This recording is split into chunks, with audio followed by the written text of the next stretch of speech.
안녕하세요. 네, 식사 맛있게 잘 하셨죠? 네.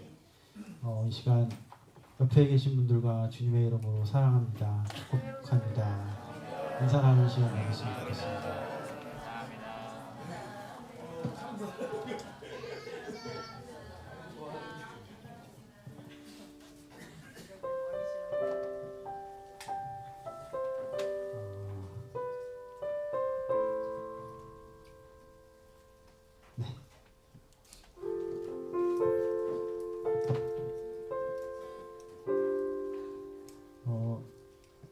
한 주간 참 빡센 한 주간이었습니다. 저는 개인적으로 많이 회사 일이 너무 힘든 일이 많아서 계속 많이 힘들더라고요. 힘든데 힘들어서 이제 생각나는 찬양이 그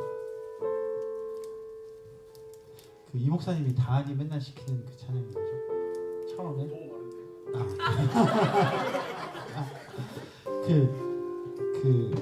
뭐 고난으로 시작한 이 상황이 너무 어렵다 뭐 이런 찬양이 있는데 그 찬양이 기억이 안 나요. 그 찬양이 있는데 그 찬양이 너무 계속 생각이 나는 거예요. 계속 생각이 나는데 그 찬양을 하고 싶은데 그러면 안 되겠다.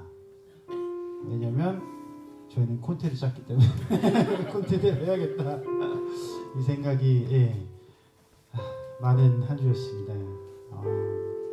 이 시간 찬양할 때 저희가 어떤 힘듦과 어려움이 와도 그 말이 참 은혜가 되는 것 같아요. 이 길 끝에는 예수님이 계신다는 그 사실을 절대 잊지 않고 기억하시면서 찬양하는 시간을 가졌으면 좋겠습니다.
기뻐 찬양하는 할렐루야 할렐루야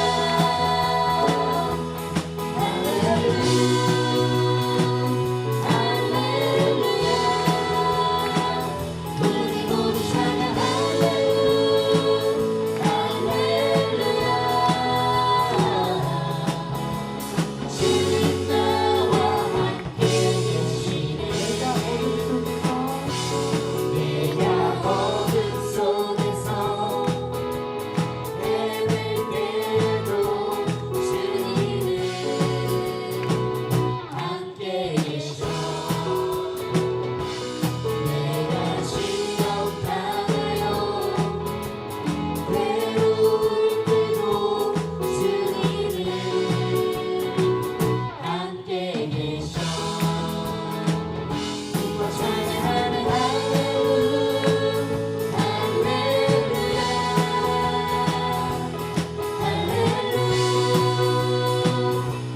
할렐루야 우리 모두 찬양 할렐루야 할렐루야 주님 나와 함께 계시네 내가 은밀한 곳에서 기도할 때도 주님은 함께 계셔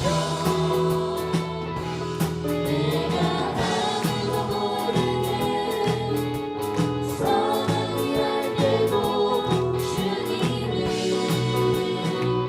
함께 계셔 기뻐 찬양하는 할렐루야 할렐루야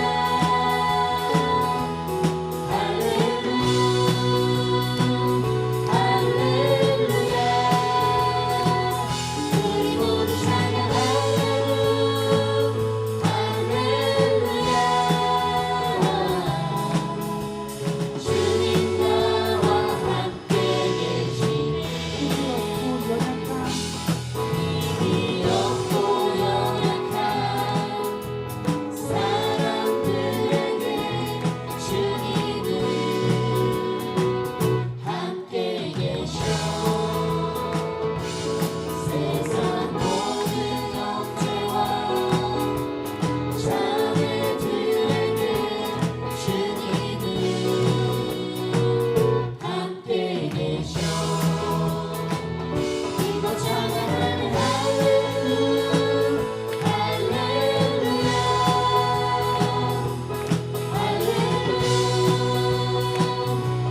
할렐루야 우리 모두 찬양 할렐루야 할렐루야 주님 나와 함께 계시네 기뻐 찬양하는 할렐루야 할렐루야 할렐루야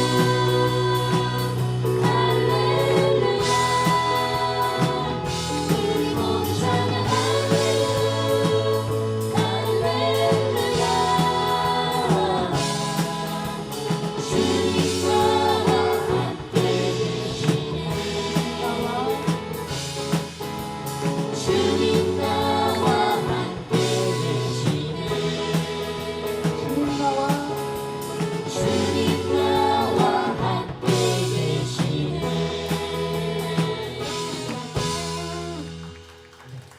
아멘입니다.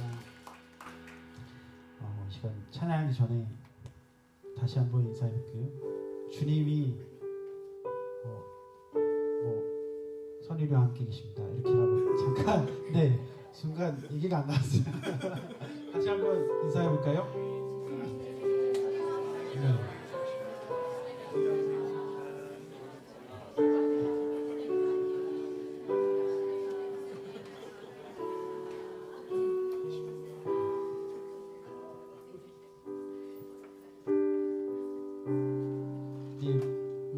별거 아닌 것 같은데 이렇게 손을 잡고 눈을 보고 얘기하는 게 참 중요한 것 같습니다. 시간 전할 약간 살짝 버벅이더라도 네, 이렇게 약간 커뮤니케이션이 안 된 게 살짝 있어서 네, 이해해 주시길 바라면서 마음을 다해서 고백하는 시간을 가졌으면 좋겠습니다. 네, 다 같이 찬양하시겠습니다.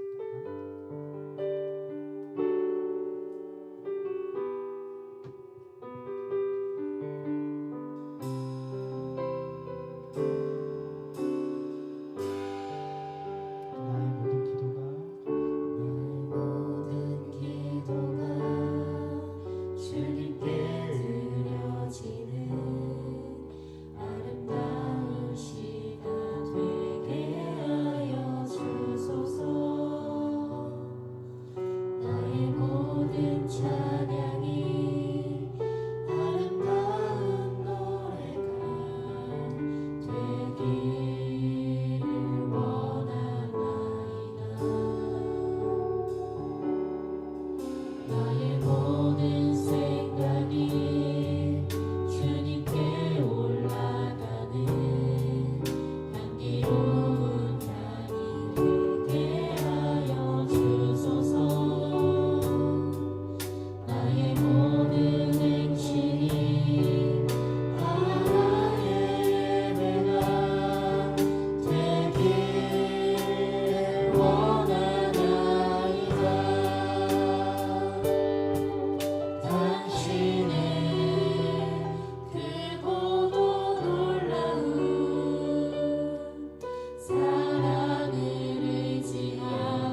마지막으로 함께할 찬양은요.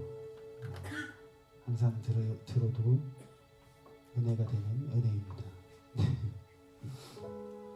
이 찬양 하실 때는 이 찬양을 들으면 이 목사님이 저번에 말씀하신 저기가 계속 생각이 나요. 시간이 지나야 알 수 있는 그 은혜. 네.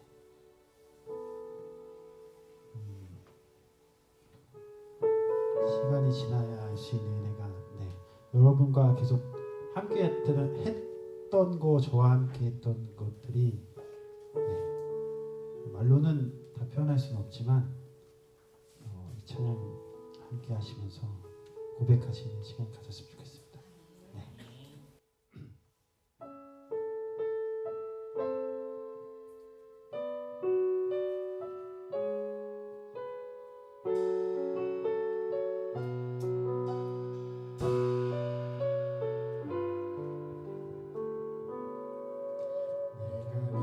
누려왔던 모든 것들이 내가 지나왔던 모든 시간이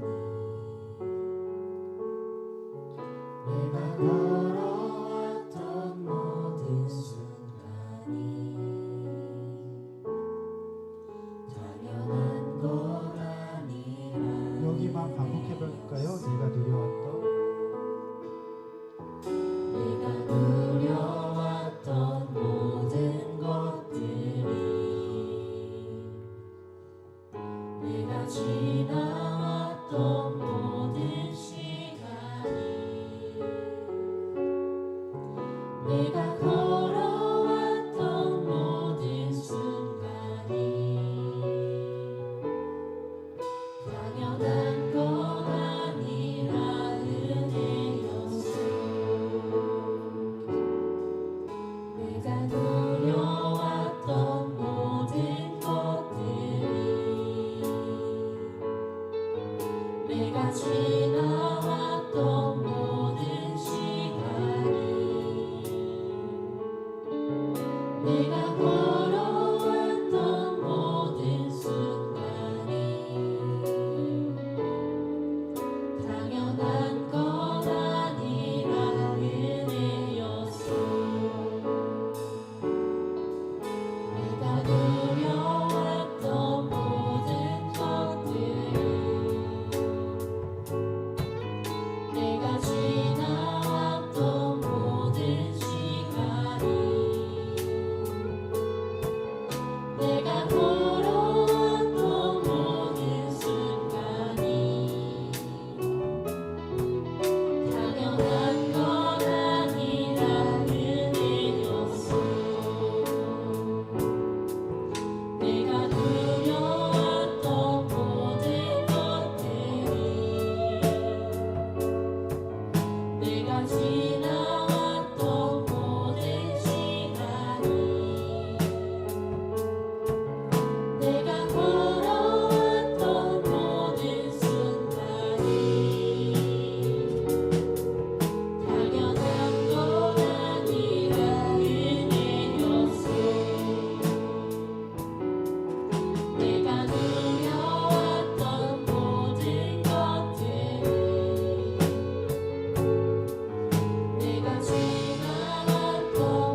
봄의 꽃향기와 가을의 열매 변하는 계절의 모든 순간이 당연한 건 아니라 은혜였소 모든 것이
한없는 은혜 내 삶에 당연한 것 하나도 없었던 것은 모든 것이 은혜였소 모든 것이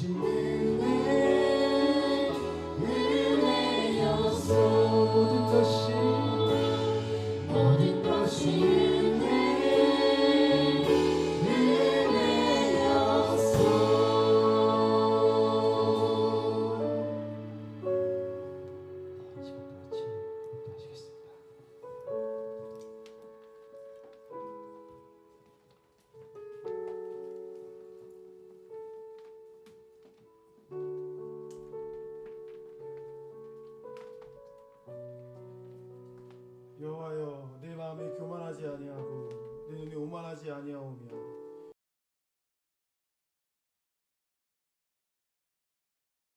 내가 큰 일과 감당하지 못할 놀라운 일을 하려고 힘쓰지 아니하나이다.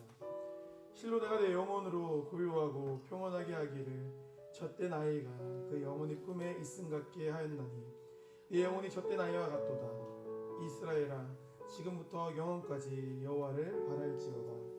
아멘. 시간에 찬송가를 건너뛰고요. 바로 기도하도록 하겠습니다. 백종수 사님 기도해 주셨습니다.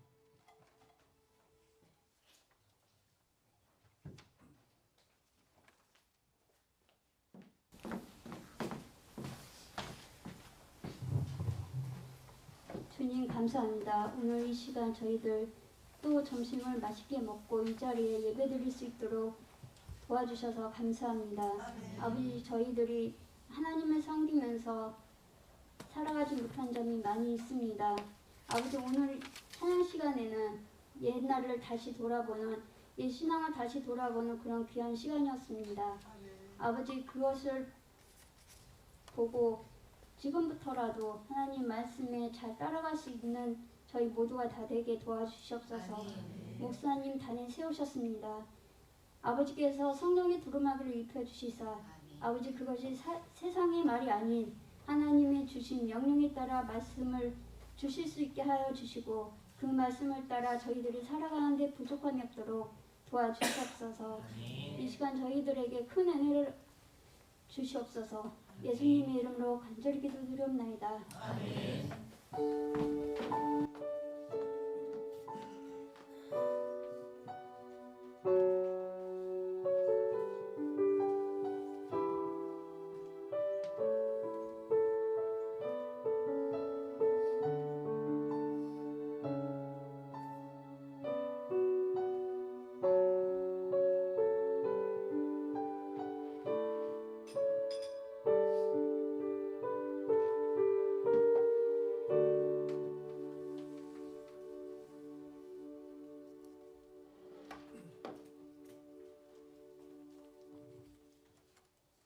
이 시간은 마태복음 20장 1절에서 16절까지 말씀 함께 보도록 하겠습니다.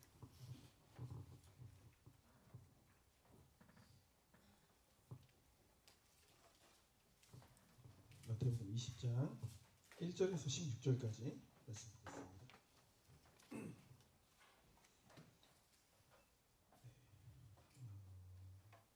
저 한 절 여러분 한 절 교도하도록 하겠습니다. 천국은 마치 품꾼을 얻어 포도원에 들여보내려고 이른 아침에 나간 집 주인과 같으니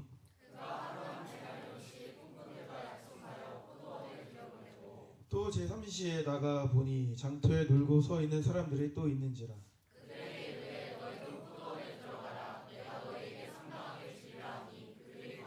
제6시와 제9시에 또 나가 그와 같이 하고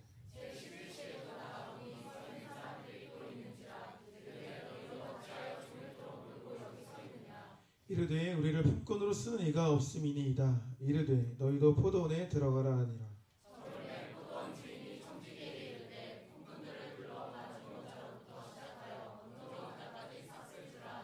제11시에 온 자들이 와서 한 데나리온씩을 받거늘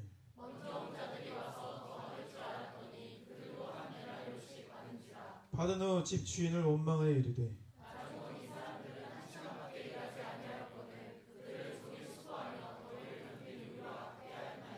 주인이 그 중에 한 사람에게 대답하여 이르되 친구여 내가 내게 잘못한 것이 없노라. 내가 나와 한 데나리온의 약속을 하지 아니하였느냐.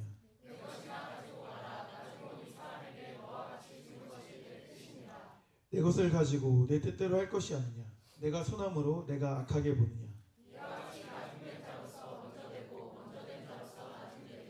아멘.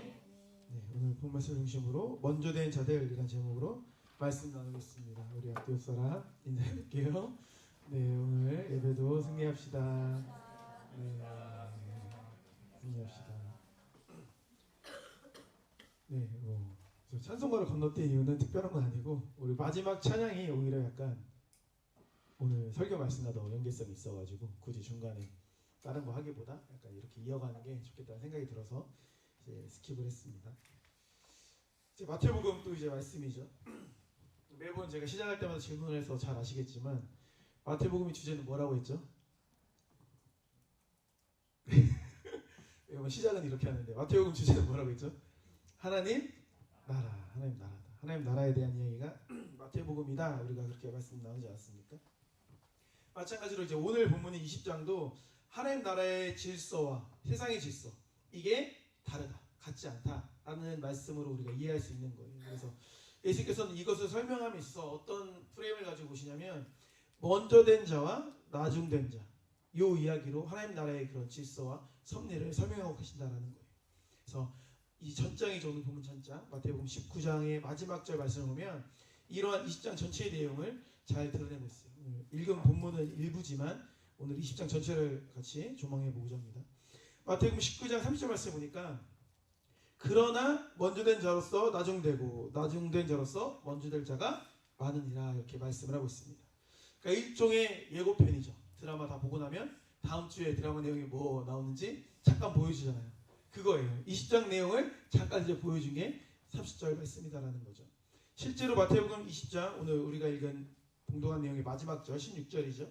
이렇게 나옵니다. 이와 같이 나중된 자로서 먼저 되고 먼저 된 자로서 나중되리라. 순서만 바꿨지만 똑같은 얘기죠. 근데 사실 어때요? 이 말씀을 볼 때 여러분은 어떤 생각이 드십니까? 이 말씀. 저는 어릴 때 이 말씀이 별로 안 좋았어요. 왜 안 좋았을까요? 나는 내가 스스로 생각할 때 먼저 된 자라고 생각했을까요? 나중된 자라고 생각했을까요? 스스로 다 먼저 된 자라고 생각했으니까. 뭐 무태신앙이 있고 뭐 누구보다 먼저 신앙생활 시작했으니까 제 생각이 그냥 제가 먼저 된 자인 거예요. 근데 나중된다고 말하는 거예요. 기분이 좋아요, 안 좋아요? 아, 당연히 안 좋죠. 뭐 누가 좋겠습니까? 당연히 안 좋지 않습니까? 아마 신앙생활을 오래 하신 분들은 이 말씀이 그렇게 은혜롭지 않게 느껴질 거예요. 그렇지 않아요? 초조하죠. 아, 나도 언제든 나중될 수 있겠구나. 이런 이제 불안함이 들지 않습니까? 물론 이 말씀을 통하여서 아, 내가 먼저 됐지만 나중될 수 있겠구나라는 경각심을 가지고 신앙생활 하는 거 그 자체가 뭐 의미가 있을 수 있습니다. 방심하지 않는 토끼가 될 수 있는 거죠. 근데 사실은 이 말씀은 그 정도의 차원으로 이제 우리가 읽을 말씀은 아니다라는 거예요. 이것보다 조금 더 무게가 있는 중요한 가치를 담고 있는 말씀이라고 우리가 생각해 볼 수 있습니다. 이게 왜 중요하냐면 우리는 이 말씀을 보면서 뭘 생각해야 되냐면 왜를 생각해요. 왜 먼저 된 자가 나중되는가? 왜 나중된 자가 먼저 되는가를 알아야 돼요. 그 답을 모르시죠, 잘. 답을 몰라요, 잘. 그 말씀에 대한 답을 한번 찾아가 보는 시간이 되었으면 좋겠습니다. 그래서 우선적으로 먼저 된 자가 어떤 자인지, 그리고 실제로 나중된 자가 어떤 자인지를 우리가 이해할 필요가 있을 것 같아요. 그래서 20장 말씀을 전체로 보면 네 가지 이야기로 구성이 되어 있거든요. 첫 번째는 이제 포도원 품꾼의 비유, 그리고 십자가 사역에 대한 예수님의 이야기, 그 다음에 제자들의 어머니가 오셔서 예수님께 청탁하는 이야기, 그 다음에 맹인을 고치시는 이야기, 네 가지 이야기가 구성되어 있는데 이 네 가지 이야기가 다 사실 먼저 된 자가 나중된다, 나중된 자가 먼저 된다라는 이야기를 담고 있는 말씀이다라고 우리가 이해해 볼 수 있는 거예요. 그래서 오늘은 한 가지만 기억하면 됩니다. 이 먼저 된 자, 나중된 자가 먼저 된 자, 이것을 우리가 잘 한번 생각해 봤으면 좋겠어요. 먼저 나오는 이야기 이제 포도원 품꾼의 이야기입니다. 20장 1절 말씀을 보니까 천국은, 그렇죠? 천국이 하나님 나라죠. 천국은 마치 품꾼을 얻어 포도원에 들여보내려고 이른 아침에 나간 집주인과 같으니 이렇게 말하고 있습니다. 천국에 관한 비유로서 이 말씀을 예수님이 하신 거죠. 그러니까 집주인이 품꾼을 이제 찾으려고 나간 거예요. 근데 이스라엘 같은 경우에는 노동 시간이 새벽 6시부터 저녁 6시까지예요. 12시간. 그러니까 그렇죠? 12시간이니까 새벽 6시니까 5시 반쯤이나 이렇게 나간 거죠. 일꾼 구하려고 나간 거예요. 그래서 6시에도 일꾼을 드리고 또 오전 9시, 이건 이제 우리나라 시간으로 오전 9시에 가서도 일꾼을 드리고 또 나가서 12시에도 또 3시에도 이렇게 그냥 할 일 없이 다니는 사람들은 어떻게 해요? 너 일할래? 일할 때 있어? 없는데요? 와. 이렇게 해서 일꾼을 드리는 거예요. 그 최종적으로 몇 시까지 나가세요? 오후 5시까지 나가십니다. 6시까지 일하는 건데 5시까지 나가세요. 마태복음 20장 6절 7절 말씀 보니까 이렇게 말합니다. 제 11시에도 나가보니 서 있는 사람이 또 있는지라 이르되 너는 어찌하여 종일토록 놀고 서 있느냐? 이르되 우리를 품꾼으로 쓴 이가 없음이니이다. 일하고 싶어도 우리를 써주는 사람이 없습니다 라고 말하는 거죠. 그러니까 너희도 포도원에 들어가라 이렇게 말씀하고 계시는 거예요. 얼마나 짠합니까? 아무도 안 써주는데 이렇게 불러서 일할 수 있는 기회를 주시는 거예요. 왜 이게 자비로운 주의냐? 끝까지 그 사람이 일을 못했다면 그 가족은 오늘 굶는 거예요. 그러니까 하루 일당 벌어서 하루 먹고 사는 건데 하루 일당을 벌지 못했으니까 그 가족은 다 죽을 수밖에 없는 거예요. 그러니까 거기 품꾼으로 부름받은 모든 사람들은 다 그 주인의 뭘 입은 사람들이에요. 은혜를 입은 사람들인 거죠. 그냥 단순히 뭐 돈 얼마 받고 시급 얼마 받고 차원이 아니라 살고 죽는 문제를 그 주인이 해결해 준 거다라는 거예요. 생명을 얻게 된 거다라는 것입니다.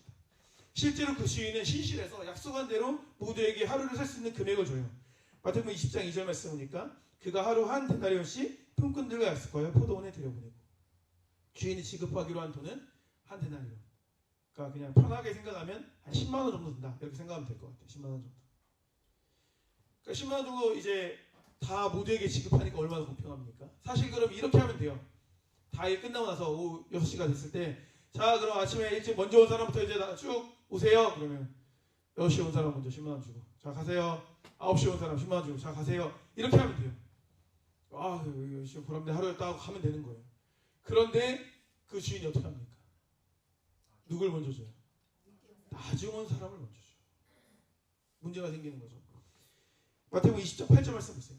저물매 포도원 주인이 청지기에게 이르되 품꾼들을 불러 나중 온 자로부터 시작해서 먼저 온 자까지 싹쓸 주라 하니 이렇게 말합니다. 보세요. 이런 상황이 되면 뭐가 문제냐면 나중 온 사람 먼저 돈을 줘요. 그럼 나중 온 사람 입장에서는 예를 들어 다 이제 일하는 사람들끼리 얘기를 했을 테니까 야 6시에 온 사람한테 그래 10만 원 준다고 했대. 그럼 난 이제 1시간밖에 일 안 했어. 그래 돈 받으러 갔어요. 근데 주인이 10만 원 줘. 그럼 어떻게 반응할까요? 너무 좋아요? 돈 잘못 들어온 것 같은데요? 이러지 않을까요? 너무 많이 주신 것 같은데 이거. 저 1시간밖에 안 했는데 헷갈리신 거 아닌가요? 이러지 않을까요? 그냥 너무 좋아하고 몰래 갈 사람이 있겠지.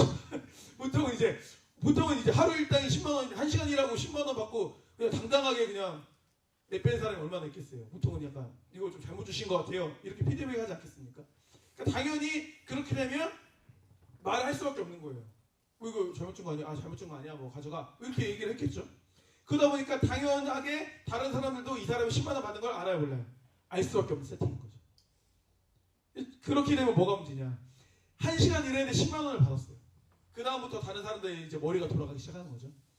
난 얼마나 받을까? 난 12시간 일했어. 1시간에 10만 원이면 나 12시간 했으면 얼마 받아야 돼요? 120만 원? 나 10만 원 받을 줄 알았는데 나 120만 원 받는 거야? 너무 설레이죠. 90만 원, 60만 원, 30만 원 다 설레이죠. 돈을 받고 봉투를 열었어요.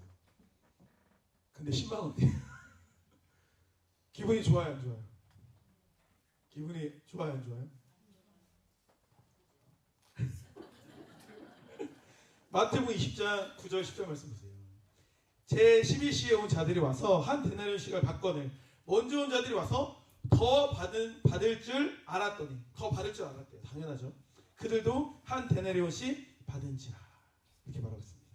그들이 기대가 완전히 무너진 거예요. 완전히 기대가 무너지고 나니까 그 원래 감사했던 마음이 어떻게 돼요? 불평과 불만, 원망이 되는 것을 볼 수 있습니다. 감사가 분노로 바뀌어요. 마태복음 20장 11절 12절 말씀 보세요. 받은 후 집주인을 어떻게 했어요? 원망합니다. 원망하여 이르되 나중은 이 사람들은 1시간밖에 일하지 아니었거든. 그들이 종일 수고하며 더위를 겪는 우리와 같게 하였나이다. 이게 맞냐? 이거죠. 보세요. 주인은 약속을 어겼어요? 안 어겼어요? 안 어겼죠. 주기로 한 돈을 신실하게 줬어요. 주인은 잘못이 없다니까요. 주인은 일하지 못하고 있는 사람에게 일자리를 주고 약속한 임금을 지불했어요. 그런데도 불구하고 그 품꾼은 주인을 원망하고 있다라는 것입니다. 그들은 뭐예요? 은혜를 잊은 자들이죠. 은혜가 말라버린 자들인 거예요. 오히려 오후 늦게 들어온 사람은 어때요? 은혜를 은혜로 하는 자들이죠. 주인이 택하지 않았으면 나는 굶을 수밖에 없는데, 죽을 수밖에 없는데 주인이 나를 이렇게 건져줘서 하루를 살아갈 수 있게 해주지 않았습니까? 그들은 은혜를 아는 자들이었다라는 거예요. 무슨 말입니까? 나중된 자지만 오히려 그들은 은혜를 알고 은혜 안에 젖어 있었기 때문에 먼저 된 자가 되었다라는 거예요. 하지만 먼저 버림받은 자들이었지만 은혜를 잊어버리고 비교를 하고 원망하고 공로를 따지고 그렇게 하다 보니까 어떻게 된 거예요? 멀어지게 된 거죠. 나중된 자가 되어 버렸다라는 것입니다. 주인은 약속을 지켰어요. 일하는 나를 고용해 줬어요. 일할 수 있게 해줬어요. 잘못은 주인에게 없습니다. 누구에게 있어요? 비교한 나에게 있는 거죠. 비교한 나에게 있는 거예요. 은혜를 은혜로 누리지 못하는 나에게 있는 거예요. 잘못은 여전히 내가 내 삶의 주인으로서 내가 주권을 가지고 있는 나에게 잘못이 있다는 것입니다. 우린 주인의 주권을 인정할 수 있어야 되는 거예요. 저도 20대 때였던 것 같은데 한번 인력시장에 가본 적이 있어요. 저기 엑슬로 앞쪽에 명인인력이라고 그래서 그때 청년들 몇 명하고 해가지고 돈이 없으니까 수련회 즈음이었던 것 같아요. 여름에.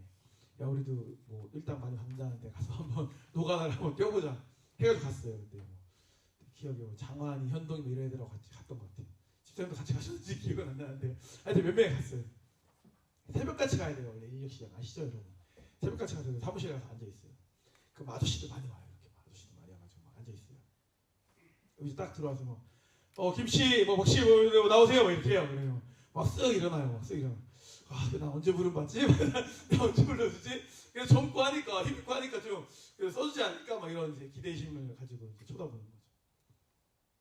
하나 둘씩 이렇게 불려가요. 초조해지는 거죠. 빨리 선택받고 싶은 거예요. 빨리 내 이름을 불러줬으면 좋겠는 거예요. 근데 불러요 안 불러요? 안 불러요. 1분이 1시간 같아요. 이러다가 나 택함 받지 못하면 어떡하지? 불안한 거. 근데 그렇죠. 항상 틀린 예감은 불안한 예감은 틀린 적이 없죠. 예상대로 한 2시간 기다렸는데 불을 못 받았어요. 그래서 그 친구들하고 같이 걸어왔어요. 차 탈 자격도 없죠. 걸어서 왔어요. 걸어서 이렇게 실패한 자들끼리 불을 받지 못한 자들끼리 걸어서 왔어요. 그래서 제가 이 말씀을 이해할 수 있어요. 부름받고 일한 게 우리가 감사한 거예요. 물론 일을 더 했으니까 고생을 더 했다고 느낄 수 있죠. 하지만 일자리를 구하지 못해서 오후 5시까지 아침 6시에 나와서 계속 초조하게 일자리 찾아다니는 사람은 마음 편했겠어요? 그들 막 쉬고 있다가 집에서 막 5시간 TV 자다가 나와서 1시간 일한 게 아니라 그들도 6시에 맞춰 나와가지고 하루 종일 일자리를 구한 거 아닙니까? 근데 못 구하다가 결국에 마지막에 구원 받은 거니까 그 사람도 엄청난 고생을 한 거예요. 그걸 우리가 이해할 수 있어요. 그럼 우리가 은혜로 누릴 수 있다라는 것입니다. 이 이야기가 다음 이야기하고도 연결이 돼요. 그 다음 이야기에는 3가지 이야기인데 이것은 하나의 관점으로 볼 수 있는 이야기가 됩니다. 17절에서 19절까지 말씀이지 예수님의 십자가 사역에 대한 말씀이에요. 구원에 관한 말씀, 은혜에 관한 말씀인 거죠. 그리고 그것에 대한 이제 말씀은 이제 적용과 이해로서 이제 연결되는 거예요. 그러니까 십자가 내용이 왜 나오나 그게 아니에요. 그 십자가 내용이 약간 사육된 내용 자체가 이제 그 뒤에 이야기를 끌고 가기 위해서 십자가에 대한 내용, 예수님의 앞으로 사역에 대한 내용이 잠깐 나와요. 그러면서 이제 다음 이야기가 청탁에 관한 이야기예요. 요한의 어머니, 야곱의 어머니가 와서 예수님께 찾아와서 이야기합니다. 마태복음 20장 21절 22절 말씀입니다. 그때 세베대의 아들들, 야고보와 요한이에요. 어머니가 그 아들들을 데리고 예수께 와서 절하며 아들을 세우는 거죠. 아들을 데리고 와서 절하며 무엇을 구하니 예수께서 이르시되 무엇을 원하느냐 이르되 나의 이 2 아들들을 주의 나라에서 하나는 주의 우편에 하나는 주의 좌편에 앉게 명하소서 이렇게 말하고 있습니다. 예수님이 왕이 되시면 우리 아이들 좀 좋은 거 시켜주세요. 우의정 좌의정 시켜주세요. 이렇게 말을 하고 있는 거예요. 근데 중요한 게 뭐예요? 이 청탁 이전에 뭐가 있었어요? 예수님이 십자가 사역에 대한 말씀하셨단 말이에요. 그 시점을 보세요. 이미 십자가 사역에 대한 말씀을 하시고 나의 사역의 그 목표점에 대해 말씀하셨는데 그걸 말씀하셨음에도 불구하고 아들들과 어머니 같이 와요. 그러니까 어머니만 왔으면은 아들들이 얘기 안 해서 그랬나 보다 싶죠. 아들들과 같이 왔단 말이에요. 그 말은 무슨 말이냐면 이미 예수님은 예수님의 사역에 대한 이해를 충분히 시켜줬어요. 제자들에게. 근데 여전히 그것을 이해하지 못하고 와서 출세시켜달라고 와서 좋은 자리 시켜달라고 이야기하고 있는 거예요. 그 맥락으로 이 말씀을 볼 수 있어야 되는 거예요. 이게 결국에 뭡니까? 이렇게 당당하게 요구할 수 있는 게 뭐예요? 오른쪽 왼쪽 얘기할 수 있는 게 뭐예요? 엄마가 보기에 우리 아들들이 꽤나 열심히 따라다니는 거죠. 꽤나 열심히 봉사한 거예요. 소위 말해 우리나라 버전 따지면 개국 공신인 거죠. 교회로 치면 개척 멤버인 거죠. 자격이 있다는 거예요. 예수님 그렇게 수발하고 이렇게 했는데 그 정도면 오른쪽 왼쪽 할 만한 자격이 있는 거 아닙니까? 이렇게 말하고 있는 거예요. 이해하지 못하고 있는 거죠. 예수님께서 뭐라고 말씀하십니까? 20장 22절 말씀 보니까 예수께서 대답하여 이르시되 너희는 너희가 구하는 것을 알지 못한다. 지금 너희는 뭐 구하고 있니? 내가 마시려는 잔을 너희가 마실 수 있니? 이렇게 말해요. 내가 지금 십자가 사역 죽으러 가는데 너가 죽을 수 있니? 이렇게 말씀하시는 거죠. 근데 그들이 뭐라고 말합니까? 할 수 있나이다. 말씀 안 드렸네? 할 수 있나이다. 22절. 그들이 말하되 할 수 있나이다.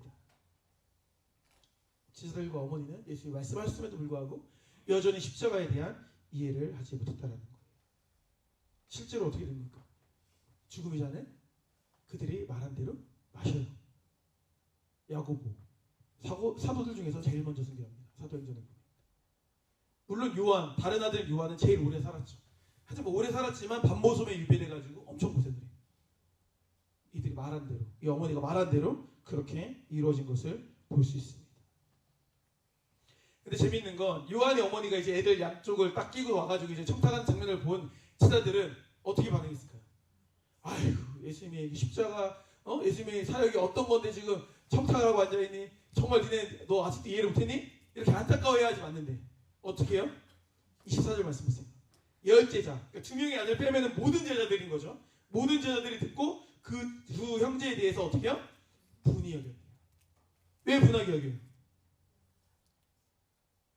나도 오른쪽 하고 싶고 나도 왼쪽 하고 싶으니까 나도 예수님 오른팔 왼팔 하고 싶으니까 분하게 여기는 거예요.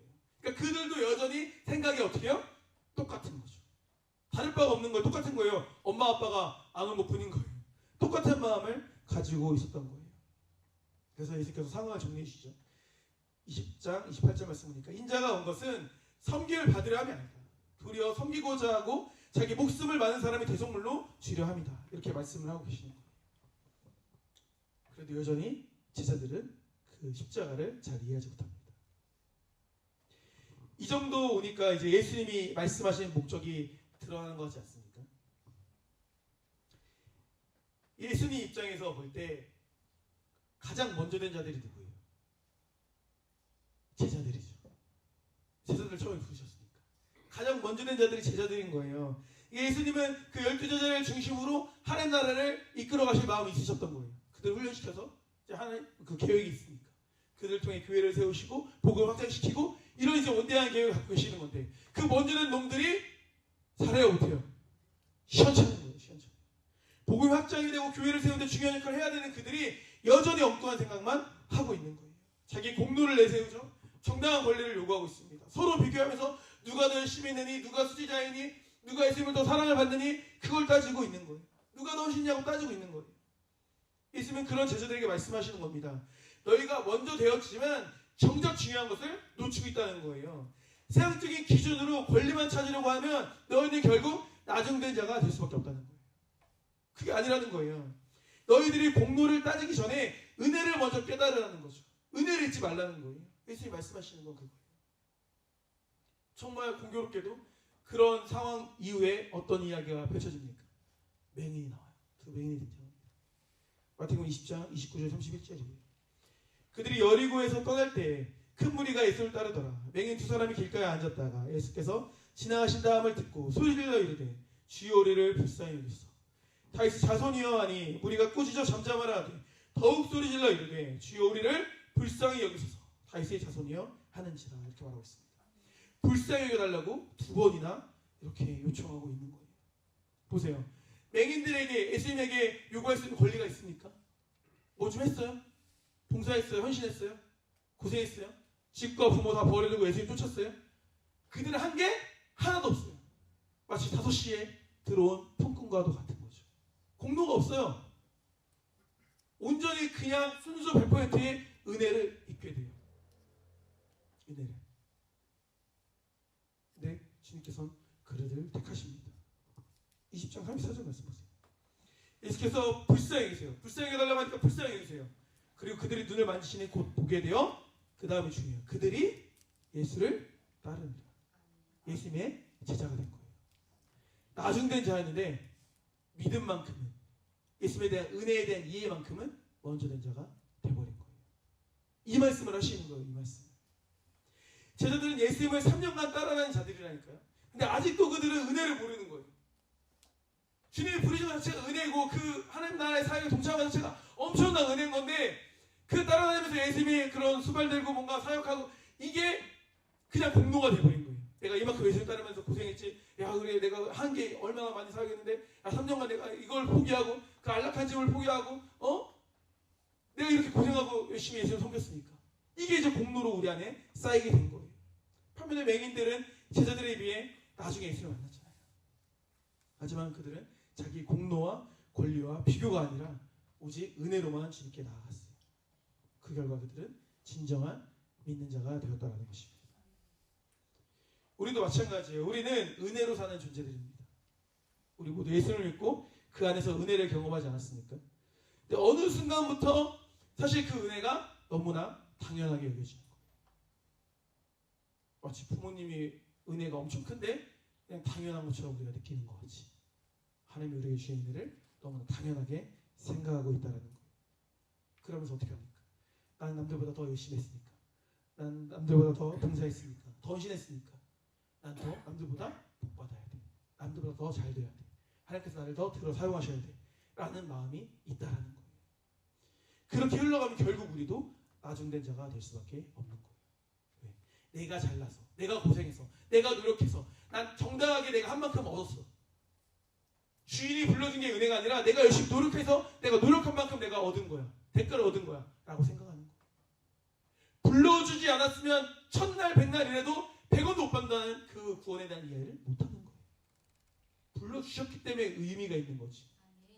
그거에 대한 이해를 놓치고 있다라는 것입니다. 은혜를 입어서 자기에게 일자리를 주고 돈도 주는 주인을 원망하는 품꾼처럼 되어서는 안 됩니다. 그렇게 되어서는 안 돼요. 너무 억울한 거예요. 아침부터 우리는 일하고 있는데 결국에 나중에 나중된 자가 되면 얼마나 수고합니까? 그러니까 우리는 비교를 통해서 내가 더 나은 사람이 되려고 하면 안 돼요. 그렇게 하면 나중된 자가 되는 거예요. 은혜가 살아있어야 영광 가운데 거할 수 있게 되는 것입니다. 그러니까 최종적인 우리가 승리자, 위너가 되기 위해서는 은혜로 받을 수 있어요. 은혜로. 자격 없는 자에게 위로부터 값없이 부어지는 게 은혜예요. 은혜. 그 은혜는요, 모두가 동일하게 받을 수 있는 거예요. 내가 이렇다 저렇다 따질 이유가 없어요. 나는 나, 저 사람은 저 사람인 거예요. 나에게 주어진 은혜를 붙드는 게 중요한 것입니다. 다시 포도원 품꾼의 이야기로 돌아가 보도록 하겠습니다. 은혜를 베푼 주인에게 원망과 비난을 한 그 사람에게 예수님께서 뭐라고 말씀하셨을까요? 마태복음 20장 13절 14절 말씀 볼게요. 주인이 그 중에 한 사람에게 대답하여 이르되 친구여 내가 내게 잘못한 것이 없노라. 내가 나와 한 데나리온의 약속을 하지 아니하느냐. 내 것이나 가져가라.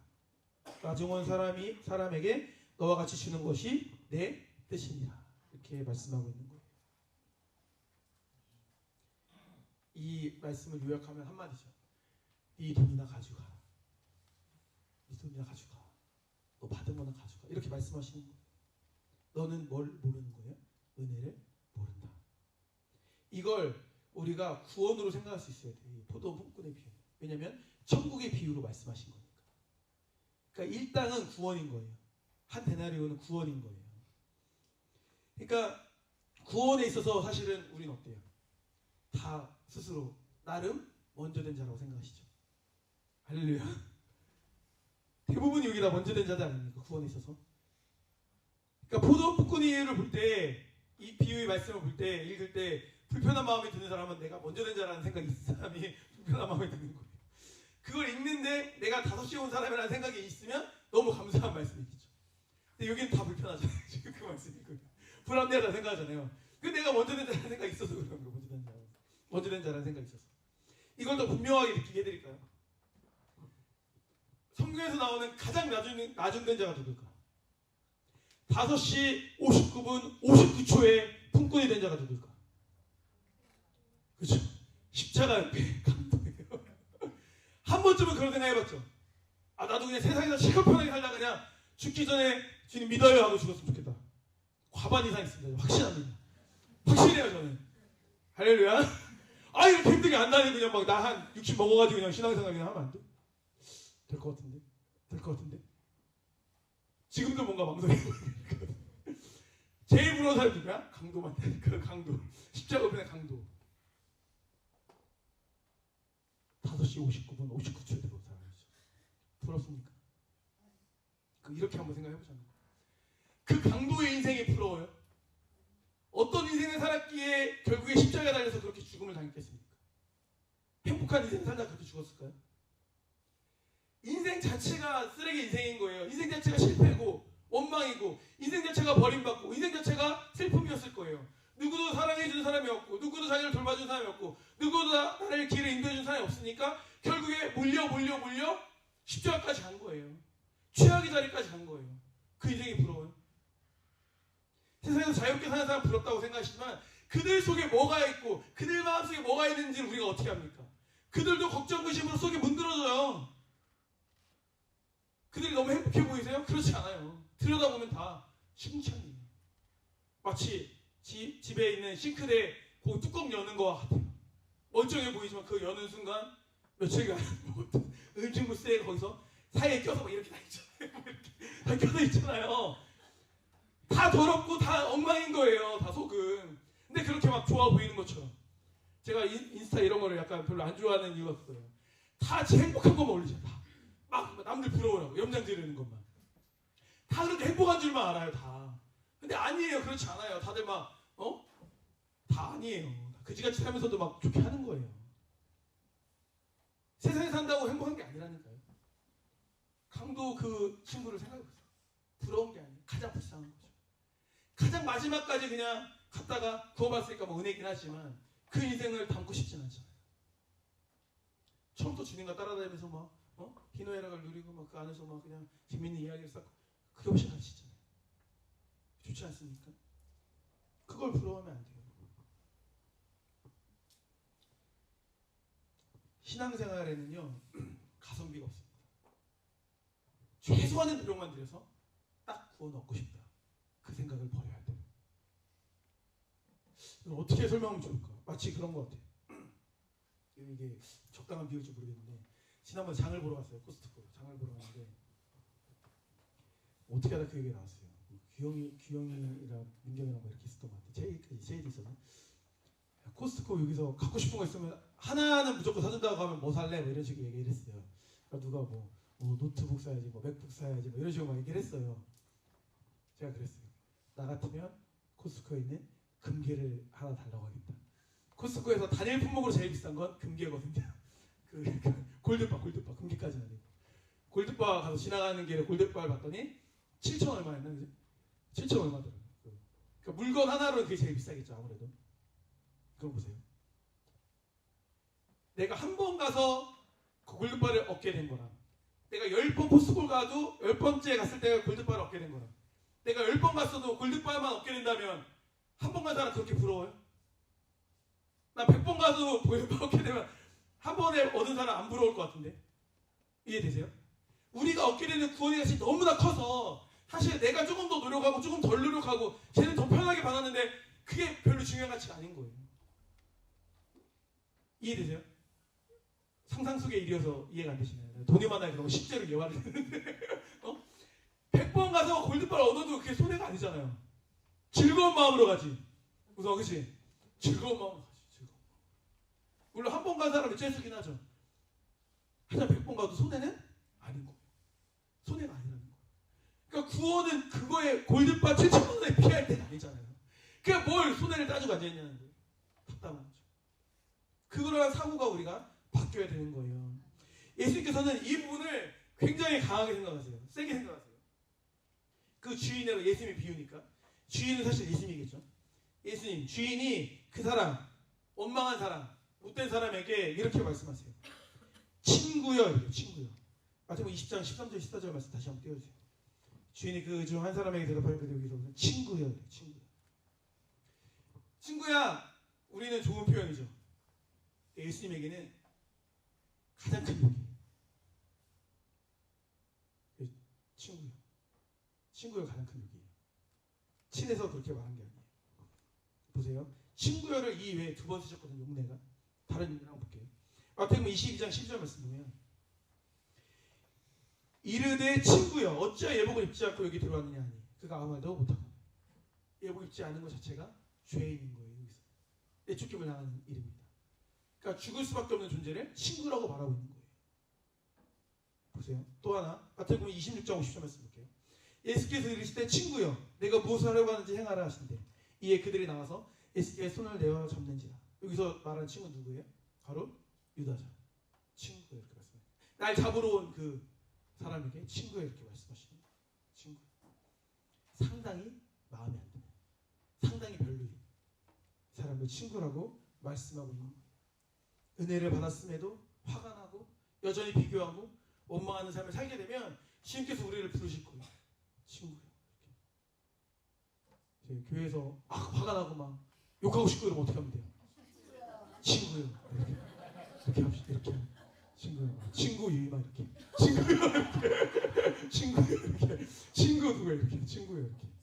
그럼 딱 알아야 돼. 친구. 좋네. 그게 아니에요. 가장 성경적인 가장 큰 욕이 친구예요. 친구예요. 이 유다 같은 놈아 이렇게 친구예요. 친구예요. 이 구원받지 못할 족소가 이게 친구예요. 친구예요. 주님이 이렇게 우리를 부르신다고 해보세요. 친구예요. 어찌 그러하냐. 얼마나 분명합니까? 우리는 이 말을 듣지 않아야 됩니다. 이 자리에 있다는 사실만으로 저는 제 생각엔 이미 다 먼저 된 자들이에요. 그래서 이 말씀이 중요한 거예요. 이미 은혜 받은 자들이라니까요. 근데 시간이 지날수록 우리는 이제 괴물이 되어가요. 권리를 따지고 내 공로를 따지고 내가 이만큼 했는데 내가 이렇게 오랫동안 했는데 내가 이렇게 남들보다 많이 했는데 어떻게 나한테 이럴 수가 있어. 이걸 따지는 거예요. 그렇게 따지기 시작하면 결국에 나중된 자가 된다는 거예요. 주님의 은혜 안에서 만족하는 법을 배우는 우리가 되어야 합니다. 주님의 구원의 은혜 하나만으로도 우리 모든 인생의 모든 사역, 모든 일 비교도 안 됩니다. 등가가 안 맞아요. 그것을 우리가 생각할 수 있어야 됩니다. 또 한 가지는 하나님의 크신 사랑과 자비의 마음을 우리가 함께 품어야 돼요. 내가 보기에 너무 구원의 자격이 없고, 내가 보기에 엉망이고, 내가 보기에 아무것도 안 했는데 왜 저 사람도 구원받아야 되지? 왜 저 사람도 인정받지? 날 더 인정해줘야 되는 거 아닌가? 맞죠, 세상적으로. 하나님의 마음은 또 그렇지 않대요. 왜요? 한 영혼이라도 더 구원받게 하시고자 하는 거니까. 마지막까지라도 이렇게 데리고 오고 싶은 거예요. 마지막까지라도 구원의 배에 태워주고 싶어요. 그 하나의 마음을 우리가 이해한다고 하면 그렇게 뭐 자격도 없는 죄를 쟤는 진짜 엉망인데 쟤는 못 되는데 이런 마음을 우리가 내려놓을 수 있지 않을까. 그런 사랑의 마음으로 우리가 모두를 품어낼 수 있어야 합니다.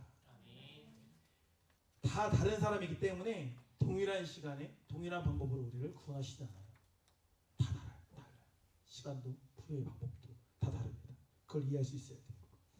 먼저된 자로서 끝까지 먼저됨을 지킬 수 있는, 그리고 은혜를 아는 자로서 살아가는 우리 사랑교회 성도님 되시기를 주님의 축복합니다. 기도하시겠습니다. 아버지 하나님 감사드립니다. 우리는 먼저된 자들입니다. 제자들처럼 먼저 부름받는 자들입니다. 근데 그럼에도 불구하고 제자들과 동일하게 우리가 아직도 우리의 권리를 내세우고, 우리의 공로를 내세우고, 우리 헌신을 내세우고, 우리 자격을 내세우고 남들과 비교하며 하나님께 나아가고 있지 않습니까? 이 시간 우리 자신을 돌아볼 수 있도록 주여 인도하여 주옵소서. 나의 공로 때문에, 내가 한 일들 때문에 주님의 은혜를 잊어버린다면, 주님의 은혜가 사라져 보인다면 그것은 나중된 자가 될 수밖에 없음을 고백합니다. 오늘 말씀 우리가 잘 기억하여서 먼저된 자로서 그 먼저됨을 믿음 안에서 지켜낼 수 있는 우리 모든 사랑교회 성도들 될 수 있도록 주님께서 인도하여 주시옵소서. 감사드립니다. 사랑하는 예수 그리스도의 이름으로 기도드립니다. 네. 찬양 같이 나누도록 하겠습니다.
나의 죄도 주었네.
같은 길 사랑 안에 있네 그를 어떻게 낼 수 없네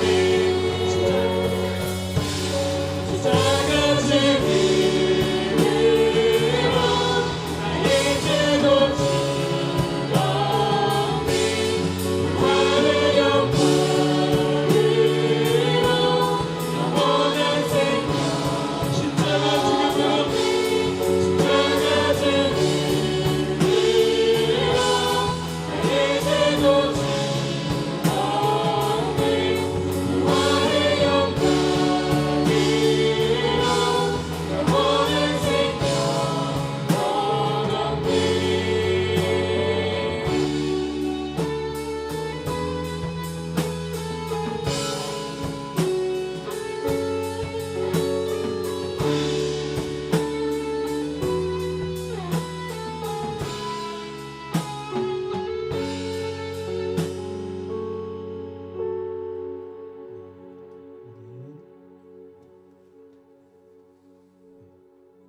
병원 기도하기 앞서서 잠깐 광고 아닌 광고를 말씀드리면 지난주 오예배 들으신 분들은 아시겠지만 담임 목사님이 오예배 때 말씀하신 내용이 있어가지고 저도 담임 목사님 무슨 말씀하시는지 그 당시엔 잘 몰랐어가지고 근데 이제 어느 정도 좀 보충에 대한 보충 설명을 해드릴 필요가 있어가지고 잠깐 그거를 말씀드리려고 합니다. 뭐 두 가지였던 것 같아요. 내용이 제 기억으로는 우리 교회를 뭐 이단이라고 말하는 사람들이 이제 있다. 그리고 우리 교회가 뭐 세습이라고 문제가 있다라고 말하는 사람들이 있다. 이제 두 가지로 제가 이해를 한 건데 뭐 더 있을지 모르겠지만 먼저 이단에 대한 이야기를 하자면은 우리 교회는 개척 이후로 항상 이단 시비가 있었어요. 그러니까 원래 사실 흑색 선전은 계속 있는 법입니다. 계속 있는 법이고 거기에 이제 우리가 뭐 흔들릴 필요 자체가 없다라고 생각하시면 될 것 같고요. 그래서 이제 혹시 몰라서 도움이 될까 싶어서 주보에 이걸 한번 넣어봤어요. 보신 분은 아시겠지만 대한예수교 장로회 백석교단에 우리가 소속된 교회다라는 걸 했고 이단 아닙니까라고 말하는 사람들 혹시라도 있으면 우리 교회 관심 있는 거니까 주보를 이렇게 건네면서 우리 정통교단이고 나중에 뭐 확인해 볼 수 있는 길 있으면 확인해 보셔도 된다. 전혀 문제가 있다 없다? 없다. 그래서 사도 바울이 그 고백이 생각나더라고요. 유대인 중에 유대인이요 바리새인 중에 바리새인이요 우리가 우리 교회는 백석 중에 백석이에요. 순혈이에요. 순혈 교단에서 뭐 거의 뭐 저희는 사실 순혈 정통성을 가지고 있기 때문에 뭐 어디 교회 뭐 누가 와도 전혀 문제가 없다. 너무나 사실은 뭐 웃음이 나는 이야기여가지고 사실 뭐 상대할 가치도 없긴 하지만 그래도 혹시라도 이제 연약한 분들은 모를 수 있으니까 순도 100% 자연산 참기름 같은 교회입니다. 전혀 이단 할아버지 뭐 시비가 와도 전혀 문제가 없으니까 네. 걱정하지 마시고 다 확인해 보셔도 전혀 문제가 없다. 이렇게 정리를 할 수 있을 것 같아요. 두 번째 이제 세습인데 우리 교회는 세습이 아니에요. 우리 교회 같은 경우는 승계라고 합니다. 승계. 이걸 좀 구분을 시켜드려야 되는데 세습이 이제 교회의 문제가 되는 것 자체가 교회가 이제 약간 사유화돼서 이렇게 대물림이 되는 것 자체가 이제 문제다. 이걸 아닙니까? 삼국교회에서 그거에 대한 고민이 많았어요. 문제이기 때문에. 그래서 이제 교단마다 다 그 법이 있는지는 모르겠지만 그래도 뭐 대표적인 교단 뭐 토합집 같은 경우에도 그렇고 세습 방지법이 있습니다. 이게 11년도에 만들어졌어요. 근데 우리 교회는 그 법으로 기준으로 따졌을 때 세습에 해당되지가 않아요. 왠지 아세요? 영세에서 우리는 세습 방지법에 해당되는 교회가 아닙니다. 그러니까 기본적으로 따져도 문제가 일단 안 된다. 그리고 우리가 넘어가는 것도 총회나 노회 상위기관에서 우리가 이렇게 목사님에서 저로 넘어오는 과정이 전혀 법적으로 문제가 없고 이미 다 그렇게 등록이 되어 있다. 담임목사 말씀하셨죠. 우리가 바램은 교회를 건축하고 약간 멋있게 이제 이렇게 세대 교체하는 그걸 하고 싶어서 안 하는 거지 서류상으로입니다. 사실은 제가 담임목사가 되었기 때문에 문제가 전혀 없다. 그러니까 세상 법적으로 뭐 교회 교단 법적으로 따져도 전혀 문제가 없다. 그러니까 우리는 해당 사항이 없다. 막 교회가 막 몇천억씩 하고 막 몇백억씩 하고 이런 막 대형 교회에서 막 예를 들어 명성교회라든지 김하우 목사님한테 넘겨주고 이런 게 사실 이슈가 돼서 그러는 거지. 그리고 그것도 재밌어요. 통합측도 그 교단 세습 목사님들 다 그걸 정리했어요. 사실 곽선희 목사님 같은 경우에 소망교회 같은 경우에도 제가 알기로 소망교회는 다른 분한테도 지었는데 과천의 아들한테 교회를 지어줬어요. 제가 알기로 900억짜리를 줘가지고 지었어요. 그러니까 난 세습 안 했다 이러면 세습방지법 세습하면 안 된다 이렇게 말을 하지만 사실 오히려 뭐 말도 안 되는 뭐 그런 게 많아요. 다 똑같습니다. 어디야? 여러분이 좋아하시는 누구야? 방송 많이 나오는 목사님이세요. 침례교회 장경동 목사님. 장경동 목사님도 자기네 교회는 대전에 내비두고 세종의 아들 교회에 온 힘을 쏟아가지고 교회 건축을 해가지고 거기로 싹 이렇게. 그러니까 다 이제 사실은 그렇게 하는 모습이 보이니까 이제 한국 교회에 너무 문제가 있다라고 질타를 하는 건데 우리 교회는 보세요. 제가 사실 11년도, 13년도에 이제 내려온 건데 사실 내려올 때만 해도 결단하고 내려온 거죠. 보세요. 다 직장생활 하시는 분도 아시겠지만 대전교회로 여기로 오는 순간 제가 받을 수 있는 연봉이 훨씬 줄어요. 딴 데 가면 어딜 가도 제가 최소한 2-3배 이상은 더 받아요. 많이면 더 받을 수도 있고. 여러분들이 저를 인정 안 하는 분인지 보세요. 그러면 돈을 덜 받는 곳 가는데 그거를 약간 세습이라고 말했어요. 저희 모든 서울에 있는 교수님들과 모든 동료들이 다 말렸어요. 거기를 왜 가냐고.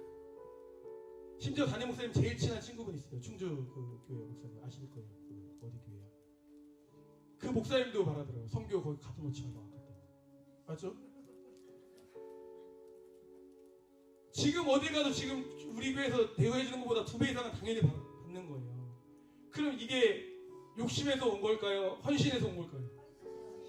그러니까 사도 바울도 어쩌다 한 번씩 갔다 오면 부득불 자랑한다고 하잖아요. 오늘 그날이에요. 오늘 그날. 부득불 하는 거예요. 부득불. 제가 지난주에 오해부 때 사람 어이가 없어가지고 부득불 하는 거 부득불. 답답한 소리. 그 사람들은 저를 모르잖아요. 저희 인생을 모르잖아요. 우리 교회 모르잖아요. 우리 교회 스타일.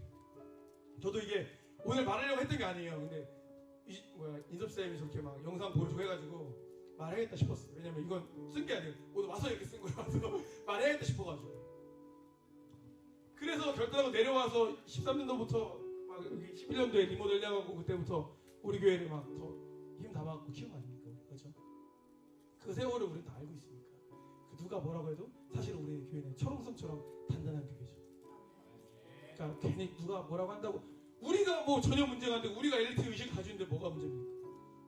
우리 지난번에 세종로에 갔을 때 우리 청년부분들 가신 분들 어때? 우리 교회가 막 부족해 보여? 아니면 우리 교회가 약간 어깨에 힘 좀 들어가고 목 좀 꿋꿋해도 돼요? 다 힘주고 왔죠 여러분? 힘주고 왔죠? 회장단에서 힘주고 왔죠 그죠? 힘주고 왔어요. 할렐루야. 자꾸 그렇게 의심되면 자꾸 노예 행사 많이 될 거예요 여러분. 여기서 계속 행사 잡습니다. 진짜 다 총동원해서 밥하고 해야 돼. 괜찮아요? 자꾸 그러면 다 할 거예요. 교회 행사 막 원래 여기서 막 잡을 거예요. 우리 교회 자꾸 현수막 붙이고 막 이럴 거예요. 그거 아니니까 그런 거에 대해서 자유함을 얻어도 된다. 마음껏 이렇게 하셔도 됩니다. 네, 봉헌 기도하고 같이 기도할게요. 송성준 형제님 11조를 드렸습니다. 기도하시겠습니다. 아버지 하나님 감사드립니다. 주님께 사랑하신 우리 성준 형제 이렇게 11조를 주님께 드리고 있습니다. 그 아들 주님께서 붙들으심을 인하여서 그 아들의 인생이 주님의 기쁨이 되는 인생 되기를 소원합니다. 아버지 하나님 이번에 이직한 직장 너무나 감사한 은혜로 잘 적응하고 있다고 듣고 있습니다. 아버지 하나님 그곳이 아버지 하나님의 뜻이라면 그곳에서 뿌리를 내릴 수 있도록 인도하시고 또한 그 직장이 확장되어짐으로 인하여서 또 대전 충남지사가 생김으로 이곳에서 또한 뿌리를 내려서 신앙생활 함께할 수 있는 성전제의 삶이 될 수 있도록 주여 은혜 베풀어 주시옵소서. 감사드립니다. 사랑하는 예수 그리스도의 이름으로 기도드립니다. 축도로 예배 마치도록 하겠습니다. 이제는 우리 주 예수 그리스도의 은혜와 하나님의 사랑과 성령의 교통하심이 먼저된 자로서 끝까지 먼저됨을 유지하는 자들이 되기를 결단하고 돌아가는 성도들이 머리 위에 함께 있을지어다. 아멘.